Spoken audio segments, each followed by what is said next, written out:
Good evening, everybody, and welcome to this webinar on the East-West Railway in the Cambridge to Newmarket corridor. My name is William Harold, and I'm joined tonight by Steve Edmondson and William Arms, who will do the main part of this evening's presentation. So I'm going to start with an introduction to the Cambridge Approaches campaign group, and then hand over to Steve, who's going to talk about the East-West Main Line, or the Oxford to Ipswich Railway. Then William's going to talk about the consequences of this railway approaching Cambridge to the south, and also some options if it approaches Cambridge from the north. And then we're going to have some questions and answers at the end. So Cambridge Approaches, who are Cambridge Approaches? We were founded by a group of local residents in the summer of 2020. These are people that have come to support the Northern or Cambed Railroad approach to Cambridge from the west. Despite the lack of a coherent business case being presented so far, there are clearly benefits to having this railway. So we're open to evidence that these benefits outweigh the costs, both financial and environmental. A big part of getting this is getting the right route around Cambridge. So our objective is a fair consultation on a northern approach to Cambridge for the East-West Railway. We don't think we've had one so far. What we do is we collect evidence and present it as we're doing this evening. About different approaches to Cambridge. We're also aiming to hold the East-West Rail Company and indeed the Department of Transport to account for making a good decision for the Cambridge area on this railway. So Cambridge Approaches is a brand name used by different village action groups in the area. We also have an oversight group of parish and town councils between Camborne and Trumpington at the moment. There's a Cambridge Approaches company which has been formed for legal aspects of the campaign. And we have a series of specialist teams looking at the different aspects. So if you want to find out more about us, you can have a look at our website, cambridgeapproaches.org. The address is there at the bottom of the screen. I'm now going to hand over to Steve for an overview of the East-West Main Line. Hello, thank you very much, William. Yes, I'm Steve Edmondson, and I'm helping William and his team this evening. Now you can see on the screen here a diagram of the complete East-West rail link. Incidentally, it's now officially called the East-West Main Line, which does suggest something. Anyway, on the left we have Oxford, and right on the right we have Ipswich, and that is the main run of the railway. It's broken up into three distinct sections. The blue section on the left from Oxford to Bedford is called the western section. Then we have the central section, the green bit in the middle, and the red section on the right, the eastern section.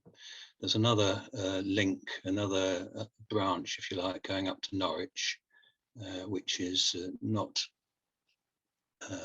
the subject of tonight's webinar, but it certainly is relevant. You can also see on there some pink or purpley pink lines from Felixstowe Port on the right hand side, running down to London and also up towards Ely and beyond to Peterborough. Those two lines are the freight routes from Felixstowe into the centre of England and the north, and indeed Scotland. So how did it all begin? Well, as you can see, it runs from east to west or west to east, and the concept was born in 1995 with a proposal from Ipswich Council in Suffolk to create a strategic railway to connect East Anglia with central, southern and western England And a group of interested councils and other interested parties along the route formed what is now known as the East-West Rail Consortium. The route, as you can see from the diagram, crosses several radial rail routes from London, and historically it's been very difficult to travel from east to west by railway. And this rail link, this main line, will make some useful links between those radial routes. So who's building the railway? Well, Network Rail began work at the Oxford end shortly after the 1995 formation, and not until 2017 did the government get involved when they formed the East-West Railway Company, EWR-Co. And it's a government-formed company, and its remit is to accelerate delivery of the remainder of the scheme. So the first bit close to Oxford was finished, and they are now working on the section towards Cambridge. The East-West Rail Company, when the railway is finished, will also operate passenger trains as far as Cambridge. That's between Oxford and Cambridge. Freight trains, on the other hand, will be operated by independent companies, nothing to do with East-West Rail. The project is in 3 sections, as I say, and the current one, which is causing the difficulties at the moment, you might say, is the central section where it approaches Cambridge.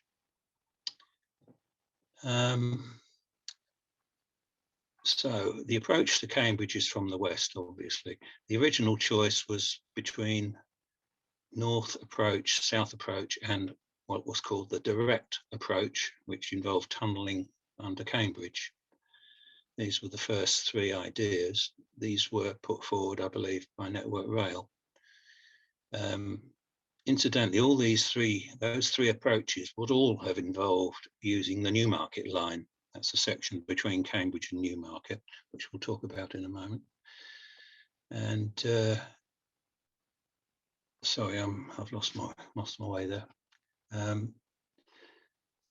However, the East-West Rail Company rejected all but the southern approach route into Cambridge Station. They did so, in fact, without consulting the public. They just took internal decisions. The way the railway approaches Cambridge has a direct bearing on the way it continues to the east beyond Cambridge. Only a northern approach offers the opportunity to route freight and also possibly fast direct passenger trains away from the centre and the suburbs of Cambridge City. What are the consequences of a southern approach? If a southern approach into Cambridge is built, all trains to destinations onwards to Ipswich and the Haven ports will pass along the Cambridge to Newmarket line. This could be at least 2 passenger trains per hour, possibly more in each direction. But the line is very likely to be used by freight trains. In a recent letter to Anthony Brown from Network Rail, they suggested that up to 50 a day could be accommodated. That's a hell of a lot, but scary, really. Felixstowe Port, on the right there, is growing at 5% a year. That doesn't sound a lot, but in actual fact, it's a huge expansion over 10 years or so. And it currently handles about 72 intermodal train movements per day, 72 half-mile long trains. There are currently 2 available freight routes, as I described earlier, from Felixstowe to the west, the Midlands and South and Wales. These are via Ely, as you can see, and via London, and they're both busy and congested. The new east-west rail link, or main line as they call it now, via Cambridge is likely to become an attractive third route to the west. It's worth noting also that it's unlikely that the Cambridge to Newmarket section of the line will be electrified for financial reasons, we understand. Well, that's me done for the moment. So let's go back to let's go to the other William Arms, who will now take those ideas forward. So looking at this is the freight route via a Newmarket line. East West Rail have an indicative route alignment in the blue section. They haven't told us where the railway is going to be, but they are hoping it'll be in the blue section. And Network Rail's existing track they will join to that existing track to the south of Cambridge, as you've heard. Network Rail has another track which leaves Cambridge and has 8 level crossings between Cambridge. There is a very tight bend, or in railway parlance they call it a chord, at Coldens Common. This is tight and trains would be restricted maximum speed of about 20 miles an hour. Finally, there is in the Cambridge to Newmarket link at Newmarket, there is the Warren Hill Tunnel. It's a single track and it'll need some significant work. Finally, all the routes that I'm going to show you get to, in the end, to Chippenham Junction. The line from Chippenham Junction thereafter is pretty good, all the way to Ipswich. So the problem is getting effectively from probably we would say Camborne, I guess, to Chippenham Junction. It's kind of what we're looking at. And this is the route, the Southern Approach route that is currently being proposed. Now, diesel freight trains are pretty good things. Reduce the carbon emissions by 75%. We probably would expect more freight to switch to rail where practical. Now, Felixstowe, you've heard it's a big port. It handles a half of all the UK container traffic. And as you just heard from Steve, it's growing by 5% a year. It wasn't particularly affected by COVID. They did have a slight dip at the beginning. They're now running at the rate they were running before COVID.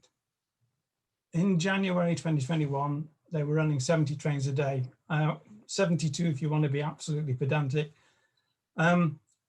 These 70 odd trains replace around 3,500, possibly nearly 4,000 road vehicle movements.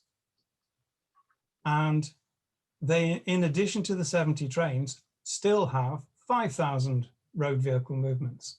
So they could imagine certainly more than 70 trains a day, because they've got plenty of extra containers that they would move by train. Initial estimates suggest that EWR could expect 20 trains a day. Now we've come to the 20 because of the 70 trains that are currently there, 20 of those end up in the Midlands anyway.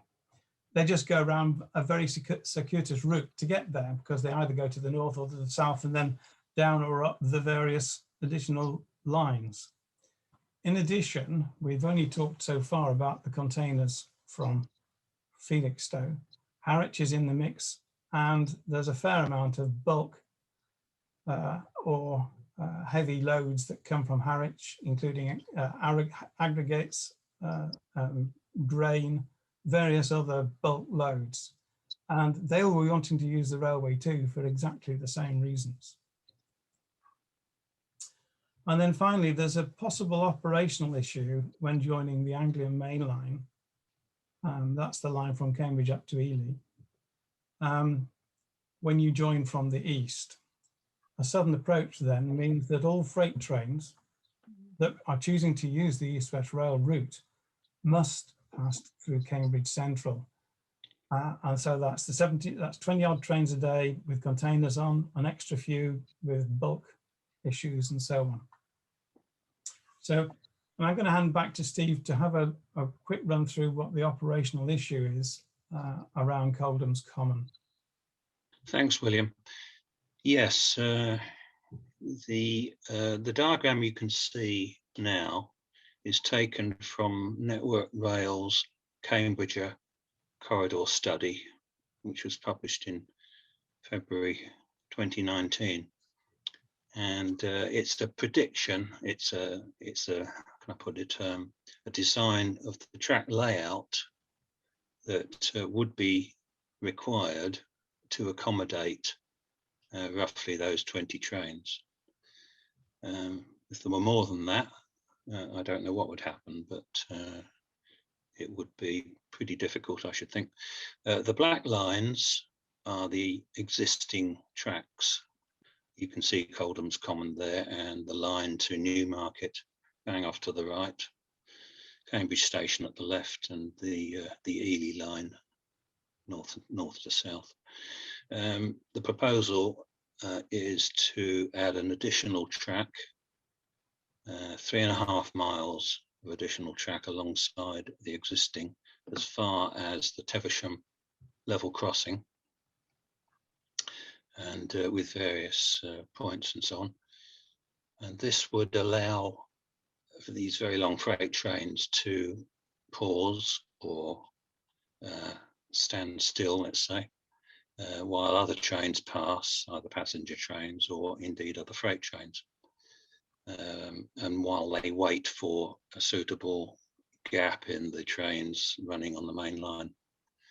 Bear in mind, of course, that Cambridge Station is working at pretty well full capacity at peak times, and with another up to 6 passenger trains arriving from the west on the new main line, on the link, it's going to be pretty busy.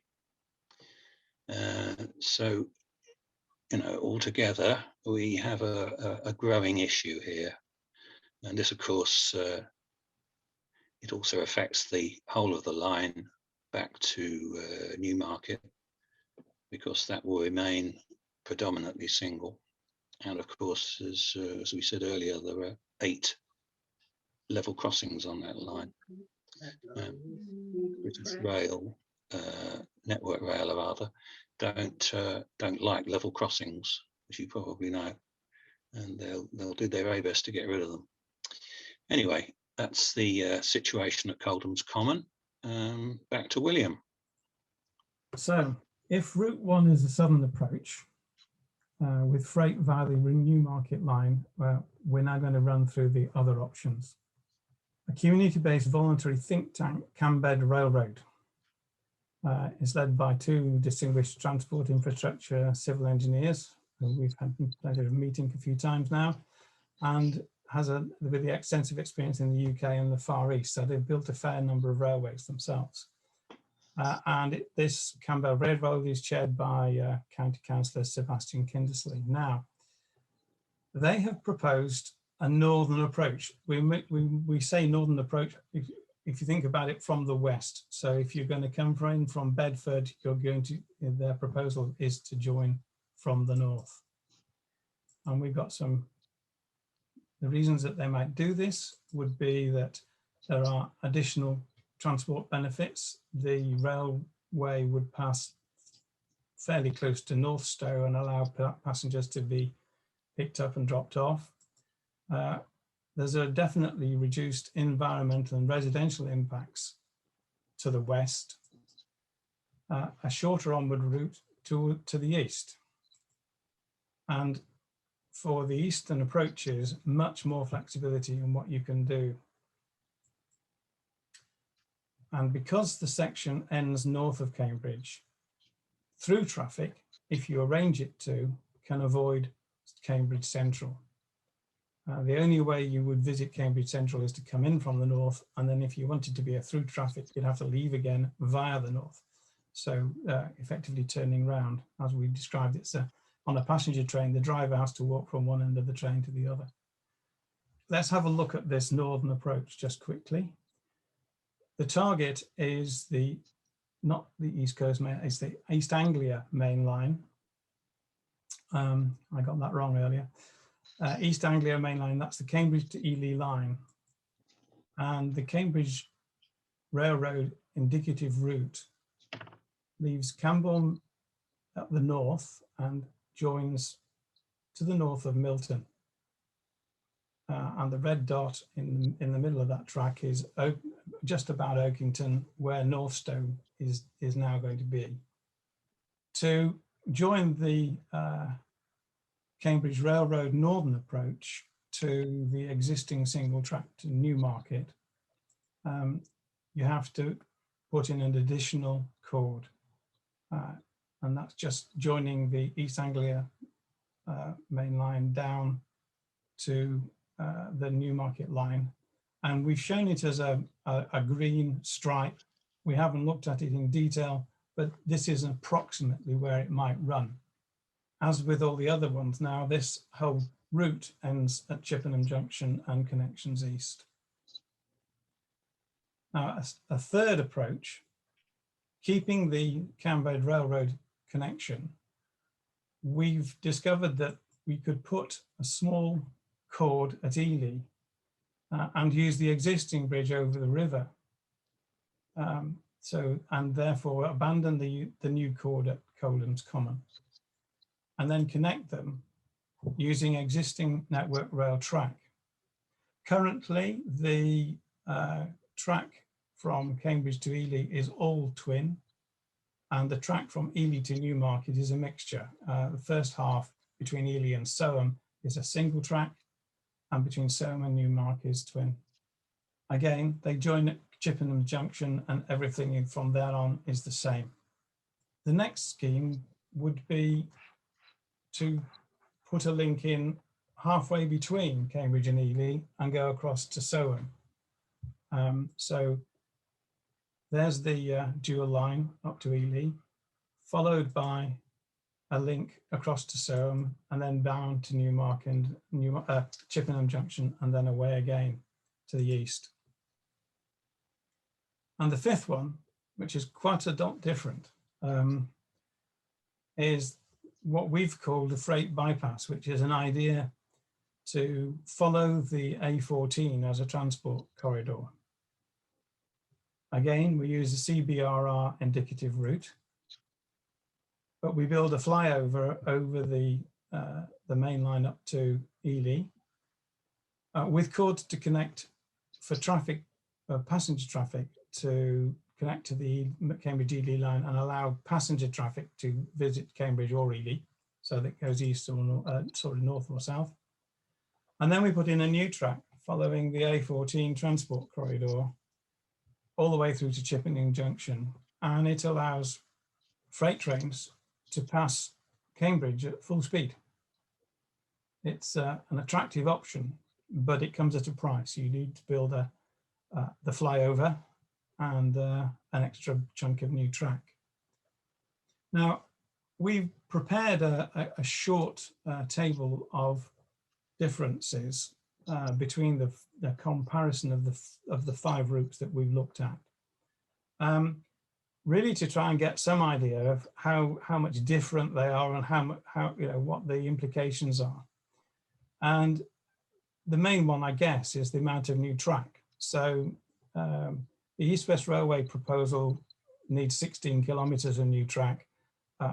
Each one of the number 2, 3, 4, and 5, each one of those incrementally adds more new track, and presumably on that basis, more cost. The overall lengths are not quite the same, in that the longest one is number 3, which goes all the way up to Ely with the freight trains. It does avoid using the line east-west to Chippenham Junction. It avoids using that one, but in the process, it goes a long way round. Newmarket Corridor is the existing railway. And if you were to use options 3, 4, or 5, it would give us an option to do something with the existing railway. You could repurpose it for light rail, tram, metro, guided bus, cycle track, footpaths, all of those. and it could link Newmarket to Cambridge and the villages in between, and also provide a link for the new development at 6 Mile Bottom. So you get a local transport system running on a road that is, or network, if you like, that's already there. We just don't run trains on it. So where do we go from here? Cambed Railroad have set up a position. I'm not going to read it out in detail, but basically it's asking for the northern route to begin given a good hearing. You can get to this petition by visiting our website and sign it. If you wish, you could also visit Cambed Railroad site. Our link takes you there anyway. Same thing. Currently, we've got more than 7,500 signatures, and our new target is 10,000. So to conclude, if East West Rail select a northern approach, there's going to be more options to the east. And now I can hand over to William on question and answers. Okay, thanks very much, William. So that's the end of our presentation for this evening, but we just wanted to really throw it open to questions. And based on previous webinars that we've done, we find that perhaps the best way to do this is to put questions in the chat. So if you do have a question of understanding or just a comment on what's being proposed here, then feel free to put it in. While we're waiting for that, William, I just wonder whether you had a view on which of the options you'd presented felt like the best one, because you presented 5 different options. Yes, indeed. My favorite one is definitely what we call the freight bypass. Freight trains, to be efficient and to make sense of using freight trains, they shouldn't have to stop. They should be on a trunk line. The whole idea of visiting towns the way that passenger trains do is sort of an anathema to what a freight train needs to do. It needs to, if you take the Felixstowe option, there are a bunch of what are called intermodal transport hubs scattered now through the Midlands and to the north. They built a new one just close to Daventry. They've got another new one gone in just near East Midlands Airport. And the Felixstowe train just needs to get there without having to stop. The proposal at the moment, certainly against the Midland ones, if it were to leave Felixstowe and come through Cambridge, it's got to do with all sorts of narrow roads before it can get going again on the other side of Cambridge. So Cambridge is rather like having a fairly good motorway to around about Newmarket, and then taking country roads for a while before getting back onto the train, the sort of the motorway side of things again on the other side of Cambridge, on the Camborne side. So if on the other hand you took the northern approach and you take a flyover, you just come rolling in from Bury St Edmunds, straight past Cambridge, straight past Camborne, and on you go. It also gives us an opportunity to slot in passenger trains without any problem, because the freight trains here are all moving so quickly that they're not going to interfere with the passenger services. So that's my favourite one. Okay, great. We've got a couple of questions coming in. So the first one is from Robert Hay. Is Network Rail not planning to reinstate the double track between Cambridge and Chippenham, minus the Warren Hill Tunnel? David, do you know that, or William? I'm not sure about the answer to that question. I personally don't know their plans. I know there's been a feasibility report carried out by a consultant fairly recently onto the use of the Cambridge to Newmarket line, but I don't know what the conclusions were. But it would be quite an expensive option to dual all of that line. As I understand it, it's in Network Rail's plans for the next control period, not the current one, but the one at the end of the the 2020s. Right. I guess it's a bit of a chicken and egg thing, isn't it? So if this becomes the east-west main line, then it's more likely they will double it. If it doesn't, then I guess it's maybe a bit less likely. So yeah, okay. We've got Carl Dembicki. Have we got a template letter that could be written, could be sent to MPs? We do have some advice on writing letters to MPs on our website. If you look at the support us section on the Cambridge Approaches website, they are generally targeted at the MP to the southwest of Cambridge, so Anthony Brown and the issues there. I don't think we have anything targeted for Lucy Fraser, who I believe is the MP to the east. Carl, whereabouts are you based? Yes, I'm in right next to the Tesco superstore, so Cherry Hinton, Fulbourne, right next to the level crossing. Oh, right. You're a man with a bit at stake then, by the sounds of things. Yes, I'm about 5 miles away, 5 meters away from the track, and we've been here since 1976. And I remember the old diesel trains and the whole house shaking, and occasionally the freight trains go past in the middle of the night, very seldom, perhaps once or twice a week, and you can feel the house shake when they do pass. So very much opposed to the idea. Well, we complain about how little we were consulted about the decisions so far from East West Rail, but people to the east haven't been consulted at all, and yet, No, as we've shown, it's actually quite significant. What happens coming in from Cambridge to the west has a profound effect on what happens to the east.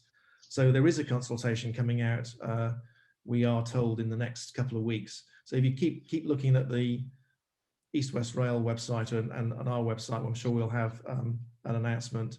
And I think that you can definitely respond to that, even if your kind of quotes out of area. People should have a stay, and that's one of the main reasons for doing this presentation tonight, is to actually flag the issues. You know, we presented our opinions as well, but I think the main point is that people should have a say about this to the east as well. What have we got? We've got Davina McLaren. How fast would freight trains go through Cambridge Central? Presumably that's if the southern route were built. What's the top speed they would aim for between locations? I think the top speed is 75 miles an hour, David, something like that. They wouldn't go anywhere near the 70 miles an hour or 70 kilometres an hour through Cambridge. They'd be limited by the maximum speed on Coldham's Common to a large extent, which is about 20 miles an hour. So Richard asks, are these proposals just yours, or are they formal costed options proposed by East West Rail Network Rail? So East West Rail, all they've said is option E, which was the shaded area that we showed in one of the slides, that goes south of Cambourne and in to the south of Cambridge, and everything else is a mixture of the Cambed Railroad proposal, which has been evaluated by East West Rail to some extent, and our inferences about what could happen to the east. We are aware there is a study going on commissioned by the East West Rail Consortium, not to be confused with the East West Rail Company, with Steer Consulting, who are looking at options to the east. And the brief for that includes the phrase, a huge freight opportunity. We believe there's an interim version of that is available to the consortium, but we haven't been allowed to see that yet. We've asked Martin Tugwell for that, so who's I think the secretary of the consortium. So hopefully that will come out soon. I think that that work is a little bit behind the East West Rail Company, and as was explained, the East West Rail Company, their remit is only really to go to Cambridge, and they don't have a current remit to look beyond. So unfortunately, Cambridge is a bit of an interface between two different design authorities. So Alan Sharp, I'm an East Cambridge District Councillor. for the Wood Ditton ward, which includes Dullingham. Presentation excludes one major piece of proposed rail network that's going through business case work. The Ely North Junction improvements that would enable freight to go directly to the north. The proposal is for dual tracking, currently 2043, which is too late for those pushing for this. Okay, that's Alan Sharp. I don't know if you want to say anything else about that, Alan. I think that would probably be a good thing because it would alleviate pressure on the central section. But it doesn't really explain why Network Rail are still forecasting this. If I can explain it, at the moment you've got 4 lines going into Ely, and it's a big bottleneck at the moment. That Network Rail are saying the capacity on that particular junction is virtually full. Hence why I think one of your options, option 4, I don't think would work anyway without that work. And it's a massive project and costing a lot of money, but the combined authority and certainly pumping money into it at the moment to try and see if we can get to alleviate the issue, because you've got 3 level crossings in the space of about 100 yards on part of it. And if it can alleviate a lot of the pressure on that junction, there could be more trains going through per hour, which would then mean that you could get more freight trains going direct through Ely up to the Midlands, up to the north, which would take the trucks off the A14. So it is something that we think will happen, but it's going to need a lot of investment, to be fair. And the other thing I mentioned about the dual tracking, that's what we've heard. I noticed Rachel Hood's got a question, but we've heard it's 2043 is what Network Rail is saying, which is not early enough, because as well as freight, people from Newmarket, Dullingham, etc., want 2 trains an hour if they can get it. Better passenger service into Cambridge, which is, I know, another option. I know you've not touched on that tonight, but that is another thing to consider as well, which will get the cars off the road as well. Yeah, we would. I think it's reasonable to say that we would support the Ely improvements. That is the right way to go. Yeah. It generally plays to keep the freight trains on some sort of trunk rail rather than putting them in and out of towns. So getting it past Ely without an awful lot of stopping and starting would be extremely valuable. And we want it now. I don't think 43 is a long.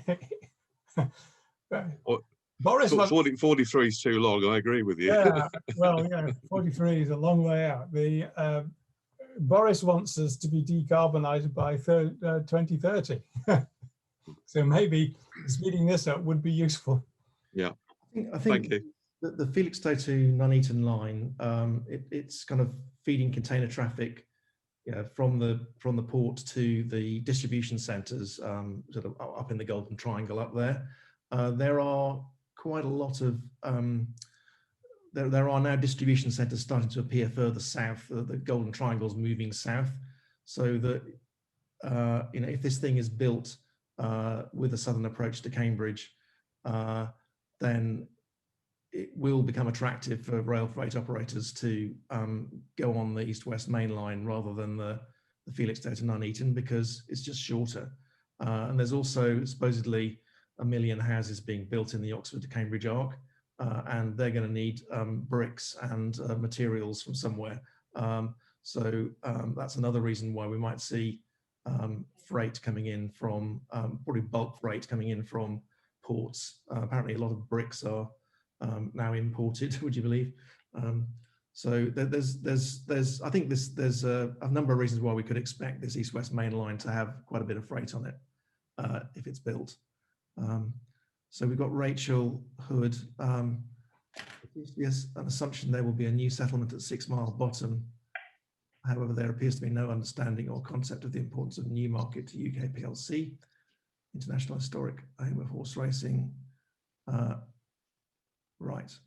So, we need to take into account Newmarket. So, okay, fine. I'm not sure what the Newmarket perspective would be, Rachel. What should we do to take into account Newmarket? So can I respond to that? Yeah, Yeah. please, Yeah. Well, I mean, a lot of the plans seem great, and we clearly need dramatic improvements in all of this. But what I think is, and I'm a county councillor and district councillor and a town councillor, and what has to be realised by whomever is putting this in place is that Newmarket is not a commuter town for Cambridge or for this new rail proposal, and it's a sensitive area, and that's the point I'm making. I mean, we don't think there will be a town at 6 Mile Bottom. It's only just been proposed. It was proposed about, I don't know, 20 years ago, maybe more, and was rejected. So I think the points I'm making is, yes, we welcome everything you're saying generally, but we do need to make sure that we don't sort of destroy Newmarket's ability to contribute to the country, and therefore people need to keep that in their mind when schemes are being considered. I'm very familiar with the area that has been mentioned as, you know, your green stripe across the near Chippenham Junction, that area. I mean, that is private property. I don't know if it is a reality that it could become part, that the railway that was there could be reinstated. I don't know, but that is something that would result in a lot of freight going through Newmarket, and when you consider there are 3,000 horses there, etc., it's something that needs to be taken into account. Right. I mean, I think the default is going to be that there will be quite a bit of freight going through Newmarket. So unless we actually, you know, get involved and you know, talk to East West Rail and say one of the consequences of your southern approach to Cambridge from the west is that freight is likely to go through Newmarket, then they won't worry about that, because it's not part of their remit to worry about things east of Cambridge currently. But nevertheless, a consequence of their decision is quite profound for Newmarket. And that's really one of the points we're trying to raise tonight. Whatever you think of our proposals, then I think it's important that people east of Cambridge and in Newmarket are aware of what's coming and also have a say. So I just encourage you to think about what's been said tonight and get involved and get talking to the East West Rail Company about it. And how do we do that? I'm sorry, I'm not clear. I was 5 minutes late for the meeting. Yeah, sure. Well, if you look on the Cambridge Approaches website, then there are contact details for the East West Rail Company. I think it's just contact@eastwestrail.co.uk or something like that. So the key players are, there's Simon Blanchflower as the CEO, and there's a chap called Will Gallagher who's their strategy director.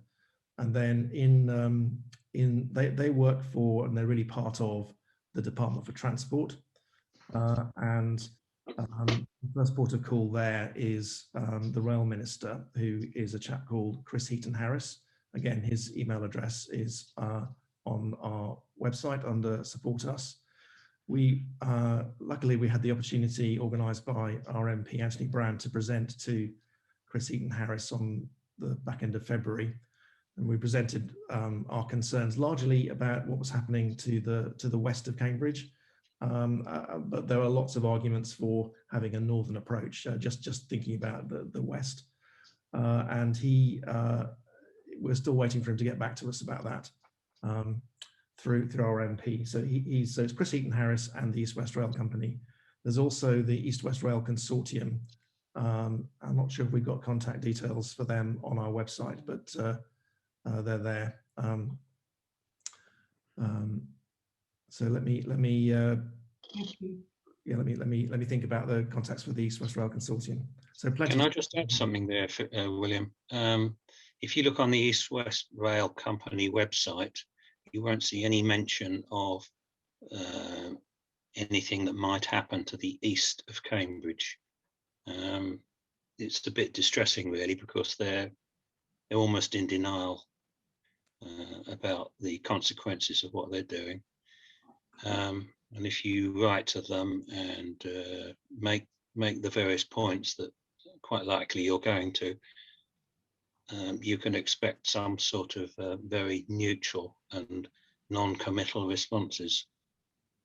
I found that when I first got involved, and it's frustrating to say the least. They're not very cooperative, let's put it like that. Okay, so Robert says when the Ipswich Tunnel was closed a few years ago, 6 trains a day went through Newmarket and the Coldham's Common Cord. That was without double tracking. There are plans for trains from Ipswich to Stansted Airport and from Ely to Cambridge via the reinstated Chippenham Cord. Double tracking is therefore essential. Ipswich to London is double track and it carries freight and passenger traffic. Not sure why there is a problem with fewer than 1 freight train per hour on the Newmarket line. Okay, well, I'm not sure there's really I guess it's a subjective thing as to whether you are happy with having living next to a line that's got freight trains on it. I think one of the things that's been pointed out to us by the East West Rail Company is the incompatibility of a busy passenger timetable with freight trains because they run at different speeds. William, is this a good time to actually play the freight video, just so people can see what we're talking about with freight trains? And I guess it's subjective as to whether you're happy with those running nearby where you live. We struggle with playing these videos to get the audio right. Just hold on a second. That's good. Yeah. Oh, that was good. Yeah. Let me get the audio sorted. Hell, that is Zoom. It is. Can I just fill in the silence here for a moment? The concept of a freight train is not what it used to be. If you're my sort of age, you'll remember Thomas the Tank Engine type trains chuffing along with lots of clanking wagons, about 20-30 miles an hour. They're essentially high-speed trains these days, and every development allows them to go faster. So you know, don't live in the past, if that's fair enough to say. Yeah, so while William's doing that, we got something from Jonathan Cook. I think it's a comment on the option 5, which is the direct freight bypass, and how that would impact other communities, and that we might be pushing the problem into other people's backyards. So I think that is fair comment, and we should take that away and think about it. I think that was one of the routes that we proposed. I think there's others, which is the freight cord south of Ely and the one across to Soham as well. So I think that that point is noted. So thank you for that. If I can just come in on that, William, and just explain the context for that. Yeah. So I'm actually the chairman of the A to B 1102 transport group, which is looking into the complex issues of getting communities in and out of Cambridge, given the changes, the understandable changes that the Greater Cambridgeshire Partnership are going to be making to transport in around all parts of Cambridge, but they've recently launched the Eastern Approaches consultation. And there are very significant, as I say, changes that are proposed. They are going to affect the way in which all our communities access the area. There are also, like there are at 6 Mile Bottom, discussions about new towns, etc. The CAM is likely to come through our area too. So your ideas, whilst as I say are very logical, I'm just getting you to recognise that there are some very significant and complex evolving transport issues which are going to affect what is effectively a tight corridor between the Fens and the A14. And so anything that's proposed would have to add very significant benefit to the communities to really get any kind of support, especially when there are viable alternatives which are going across, whilst not casting any dispersions on the Fenland south of Ely, land which is much less utilised in terms of both population and indeed intensive agriculture and other communication. Other things like Devil's Dyke cuts across it, as you'll be well aware. Very important historical elements of our heritage.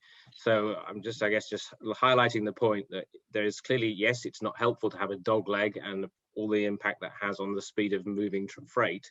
But in terms of actually, I'm supporting, I guess, the principles you're working with about finding the best route. I'm sure we'd all echo that, but let's manage the logic with the practicalities, I guess, is our message. And that recognition that this is a tight space also, just as your own communities are a tight space. And I suspect one of the reasons that you're engaging in this level of focus on this debate. So would you be more supportive of one of the more northern routes, so like the freight cord or the one across to Soham? Absolutely, that makes logical sense. Where you've got an area of much lower population density, you've got infrastructure which is already there, and space to be able to put flyovers over the up and down main lines, Ely to Cambridge, etc. There are opportunities of significant infrastructure without perhaps the level of disruption that you'd experience trying to put something through what is a very intensively used corridor already. Right, got it.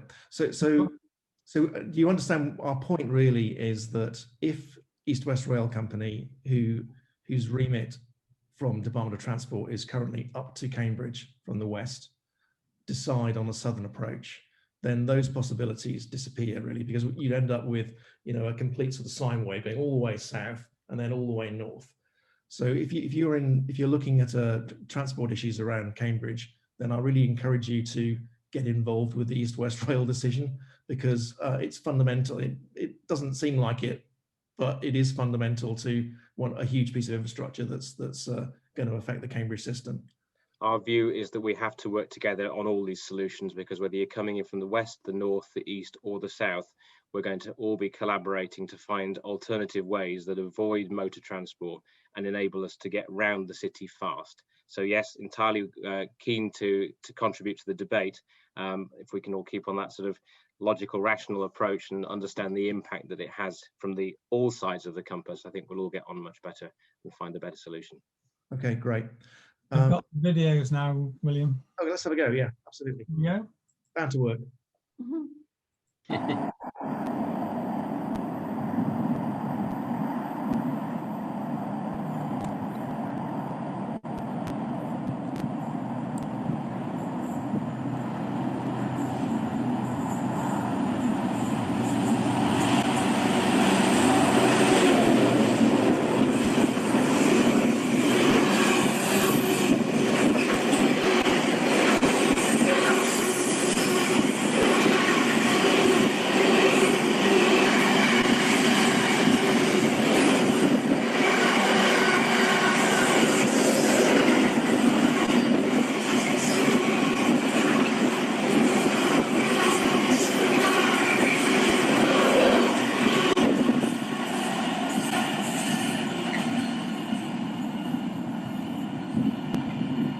Freight train with 50 containers.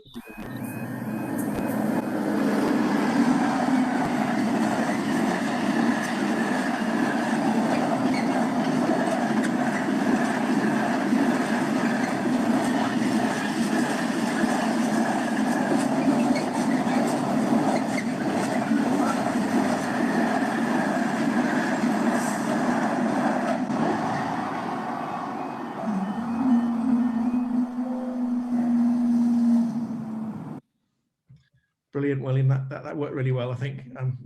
Yeah, we did have a worry that it wouldn't, but it seems to have done. Okay, let's bash on. Robert's asking, what does the Cambridge and Peterborough Mayor say? Yeah, we did have a chance to meet James Palmer a couple of months ago. He seems to be quite a strong supporter of the southern approach to Cambridge from the west. We haven't quite worked out why. He does seem to want to minimise the impact on communities by putting it up against the A428 and the M11, but there's not much evidence that East West Rail are looking at that at the moment. So we have tried to we tried to talk to him. I'm not sure what he's saying about the eastern side, if anything. So he's a good chap to ask, I'd have thought. Richard says, if rates going at the rate you suggest, then there will be little passenger capacity. The only way to increase it is to double the track, build another tunnel. That will be an enormous cost. What's the probability you put against each option being proposed? I think it's a bit early to put probabilities against them. We did propose the Ely chord to the rail minister, and he said that, what did he say? He said, I wouldn't be rail minister long if I had to pay for a chord south of Ely. So I think that they are quite budget constrained at the moment. So I think they're going to be looking at the cheapest solution. I think that's why we put up that material on length of new track, which is proportional to cost and the amount of track that has to be upgraded. So the default solution, which is probably the existing single track Cambridge to Newmarket, is not necessarily the cheapest. So Mary says, just to review, when's the final decision likely to be made? If it is the southern route, what forms of redress are open to us? Okay, so it's slowly setting concrete, really. So there was a consultation in 2019. There's a decision on the southern approach. So option E was made in January 2020. There's a new consultation coming out on route alignments within that corridor.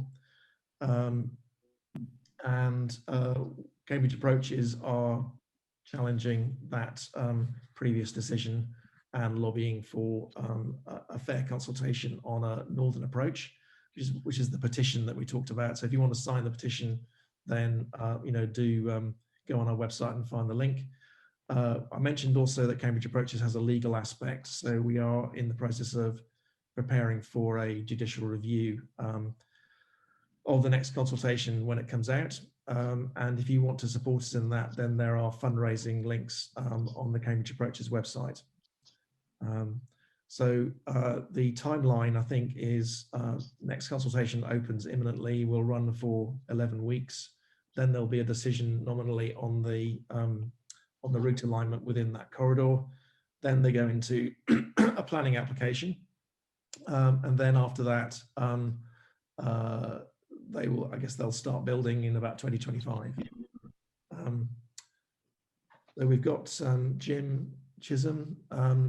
For a northern approach, would not a triangular junction on the West Anglia main line between Milton and Waterbeach be huge?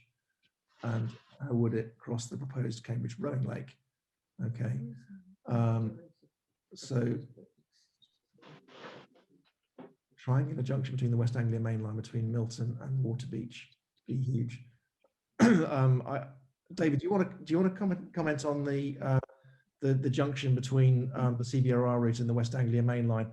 On the rowing lake, there's an Olympic-sized rowing lake proposal just north of Milton, but we understand that the planning permission for that lapsed in the middle of 2018, so that's not a current consideration. David, do you want to comment on the junction? The size of the junction would be large, yes. There's no doubt about it, but it might be quite feasible to, depending on the type of structures they have on the junction, on the chords, to utilise the land within that triangle or diamond shape. So, yeah, it would be large. Okay, Carl asks, surprised at the lack of interest from parish councils. Existing Cambridge to Newmarket line is adjacent to the primary school on Cherry Hinton High Street. The impact of 20 goods trains and pollution caused not only by trains but traffic backing up at the level crossings is alarming. Lack of consultation is abysmal. Right, well, I would say that we've been working on this to the west of Cambridge for, I guess, 6 months or so, probably 9 months or so, and it has taken us a while to get parish councils to wake up, and I think they are woken up to the southwest of Cambridge now, and to the extent that they've written a joint letter to the Department of Transport asking for a fair consultation. So I can only say, Carl, I think the thing to do is to write to your council in Cherry Hinton and ask them what they're doing about it.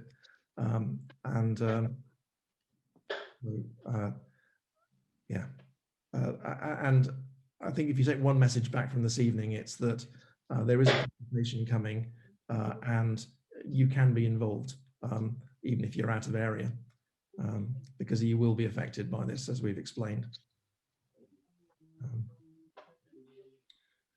Carl, do you want to add anything to that, or?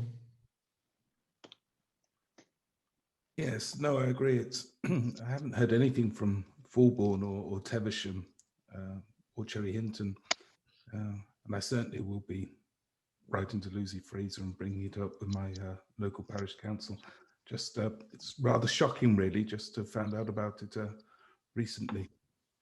And I don't know where the proposal is for this Cherry Hinton East station, because presumably that's going to be the Cambridge West East station. Presumably that's going to be somewhere along the track, isn't it, between 6 Mile Bottom and, well, between Fulbourn and yeah, I guess that's all up for grabs still, actually, as far as I know. Yeah, that being Fulbourn, yeah. Yeah. I mean, our experience with parish councils, David is a parish councillor, so close your ears, David, is that they are quite passive, and they need encouragement from people that have strong views. That's just, I suspect it's the same where you are as well. So that's just the way of the world, I'm afraid. Can I just say something on behalf of Dullingham Parish Council? Yes. This is the first we've heard about it, and I heard about it not through any official channels, only because I run a B&B, and I got an email. So it's not out there for parish councils to respond to, as far as I'm aware at the moment. I am a parish councillor, but right. And there are other parish councillors listening in tonight from Dullingham, yeah. but we haven't been informed.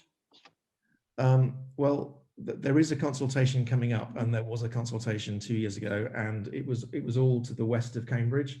And as we're trying to explain, we think that decision has an impact on what will happen to the east for the reasons that we've said.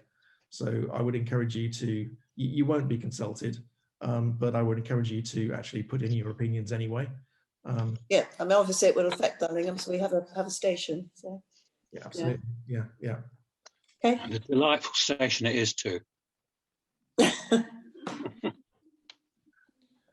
Okay, well, we're at 1 hour and 10 in, so if there's no more questions, I'd just like to thank everyone for their attention and turning up. You know, if you agree with what we've been saying about the Northern approach, then do sign the petition. Do contact your MP, Department of Transport, East West Rail, and stay tuned for the next consultation, because I think it would be great to hear from the people to the east of Cambridge as well. And yeah, if you want to find out what Cambridge Approach is doing, then you can register on our website for new updates.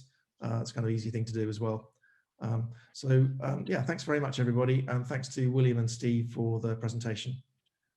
So I think I'll close it there. Thank you very much. Thank you. Thanks, everybody.